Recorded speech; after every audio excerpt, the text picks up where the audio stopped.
Ok, comenzando tomaré el tema de qué es el derecho internacional. Este es el conjunto de normas jurídicas escritas que rigen las relaciones entre los estados, entre estos y las organizaciones internacionales y entre los ciudadanos de los diferentes estados. Este se divide en dos grandes ramas, el derecho internacional público y el derecho internacional privado. Y la diferencia de estos dos radica en que el derecho internacional público es un conjunto de normas jurídicas que regula las relaciones entre estados, es decir, países, y el derecho internacional privado es un conjunto de normas jurídicas que regulan las relaciones entre los estados, particulares o entre particulares en el ámbito internacional. Enfocándonos un poco más sobre este último, tenemos que su objeto de estudio son las normas internas de los estados en materia civil, tratados internacionales, convenios, acuerdos entre naciones, así también como el papel que desempeñan los organismos internacionales en materia de regulación del derecho de las personas. Hablando de sus características, tenemos que hay tres. La primera es que es un derecho nacional, y con esto nos referimos a que cada país dicta sus propias normas de derecho internacional. También tenemos que es un derecho positivo, pues se encuentra en textos legales, códigos civiles, tratados internacionales.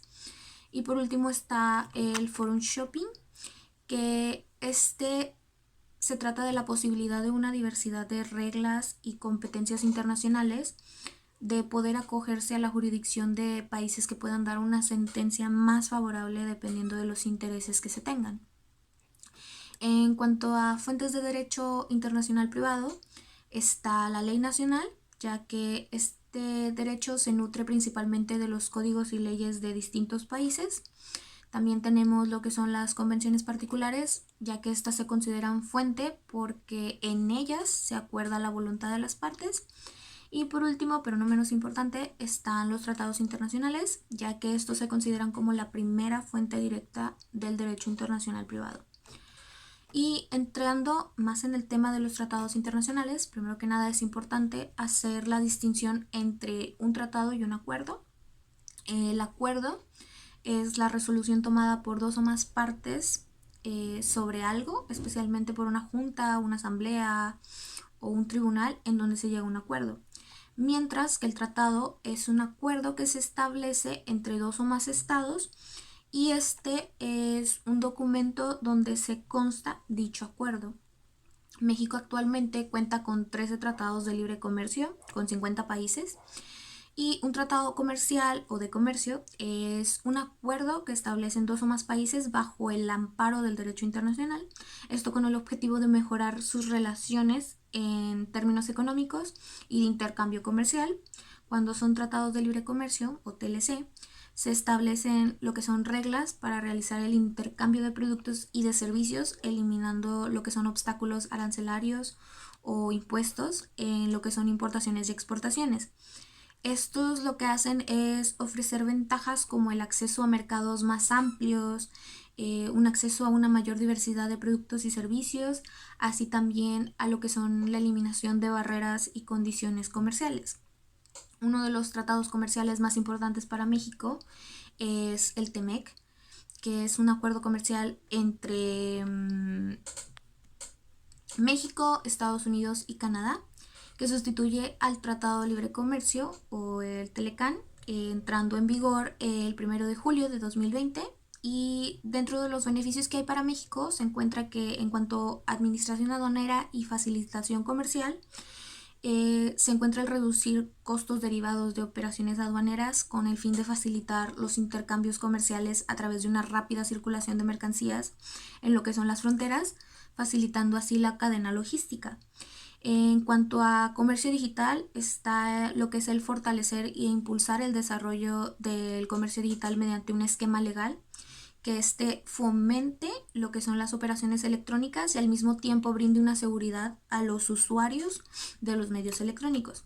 También está en lo laboral el promover la aplicación de los derechos laborales fundamentales, garantizando así la protección a los trabajadores migrantes. Y para las pymes se pretende promover lo que son más oportunidades para estas y para los emprendedores mexicanos, incrementando sus exportaciones y su participación en lo que son las cadenas de valor globales y de América del Norte. La estructura de este tratado entre México, Estados Unidos y Canadá Es de 34 capítulos, 408 artículos, 18 anexos y 13 cartas adicionales. Y se dice que el TEMEC finalizará 16 años después de la fecha de su entrada en vigor, salvo que pues, los países confirmen su intención de renovarlo. Ahora bien, siguiendo con el comercio internacional, voy a tomar el tema de los Incoterms, los cuales son un grupo de términos comerciales de 3 letras cada uno que se utilizan en las transacciones internacionales para aclarar lo que son costos y cláusulas comerciales incluidas en un contrato de compraventa. Debido a esto, estos son los encargados de estipular cuándo y dónde se produce la transmisión de los riesgos y la obligación en cuanto a costos, así como quién corre a cargo de ellos y otros factores en relación con este tipo de transacciones.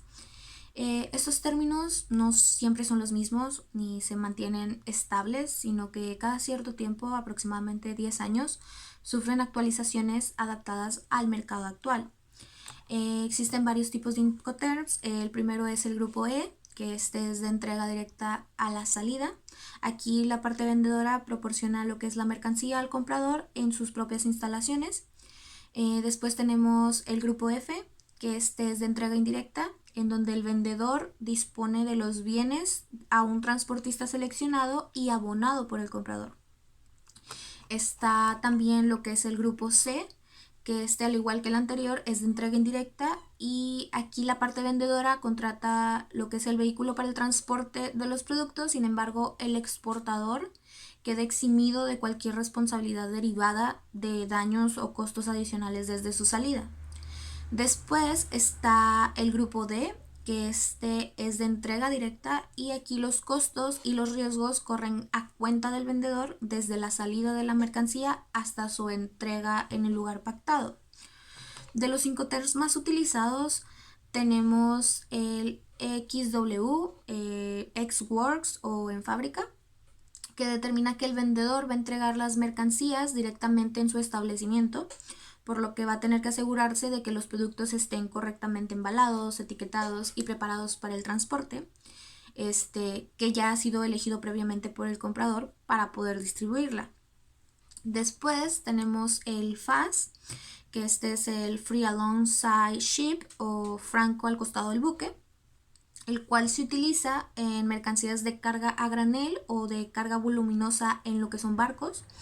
Y aquí el vendedor transmite los bienes en el muelle o puerto de embarque acordado junto al buque que va a viajar con la mercancía, y en dicho instante el importador va a contraer todos los costos y los averíos posibles.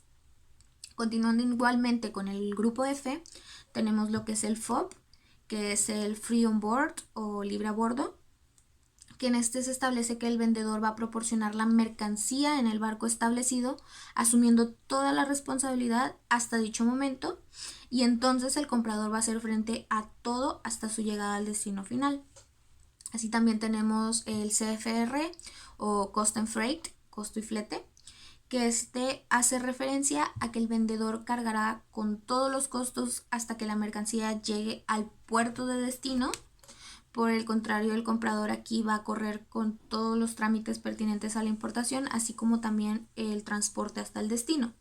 Y por último está el CIF, el Cost Insurance and Freight, que es coste, seguro y flete, que este cumple con los mismos parámetros que el anterior, pero con el añadido de que el vendedor aquí obligatoriamente tiene que contratar un seguro. Continuando así con el tema del comercio internacional, voy a hablar un poco sobre lo que es un arancel y por qué es importante. El arancel es un impuesto que recae sobre los bienes que son importados a un país, es decir, todos aquellos productos que un país compra del extranjero. Cabe aclarar que también existen aranceles de exportación, pero estos son menos comunes. En sí, el arancel tiene dos finalidades. La primera es una finalidad protectora, ya que pretende proteger los bienes producidos del propio país que puedan verse afectados por lo que es la importación de determinados productos similares, es decir, proteger los productos nacionales frente a la competencia extranjera que produce bienes a precios inferiores. La segunda es que tiene una finalidad recaudatoria. Esto quiere decir que el cobro de aranceles va a suponer lo que es un aumento en los ingresos del Estado. Eh, Como mencioné antes, pues los aranceles de exportación no son muy comunes y no suelen afectar las operaciones de comercio internacional. Sin embargo, los aranceles de importación, aunque no suelen ser a cargo del exportador, estos sí afectan a las exportaciones porque incrementan lo que es el precio final de los productos. Y es importante saber a qué aranceles van a estar sometidas las mercancías que se desean exportar para así poder conocer la forma más real de si será posible o no introducirlas al mercado objetivo. Para finalizar con esta investigación, voy a tratar el tema de la guerra comercial. Principalmente pues hay que saber que una guerra comercial se conoce como la confrontación entre dos o más países mediante la imposición de barreras arancelarias y no arancelarias. Un claro ejemplo de esto es la guerra comercial que existe entre Estados Unidos y China, la cual comenzó a mediados de marzo de 2018 cuando el presidente de los Estados Unidos, Donald Trump, decidió subir los aranceles a las importaciones chinas de acero y aluminio, lo que ocasionó que China respondiera aumentando los impuestos a 128 productos estadounidenses, incluyendo la soya, que es una de las principales exportaciones de Estados Unidos a China. Y fue donde todo comenzó, causando miedo de que esto se extendiera a mercados como por ejemplo a la Unión Europea. Algo muy sonado de esta guerra comercial ha sido el ataque que ha recibido la marca de telecomunicaciones de origen china, Huawei, la cual pues se vio acusada por parte del gobierno de Estados Unidos de espionaje, utilizando la estructura y tecnologías que la empresa tiene para así obtener lo que es acceso a secretos industriales, datos e información confidencial. Todo esto trajo conflictos a la empresa, como fue el bloqueo de operaciones en diversos países, el arresto de la directora ejecutiva de la marca, así también que por órdenes de la administración de Estados Unidos, Google dejara de proporcionar actualizaciones de su sistema operativo en móviles de la marca, por lo que estos actualmente ya no cuentan con aplicaciones básicas que eran dominio de Google. Así pues, lamentablemente vemos que en estos casos pues se dañan principalmente las relaciones diplomáticas entre las naciones y pues el intercambio cultural puede llegar a detenerse producto de la confrontación que existe entre estos países.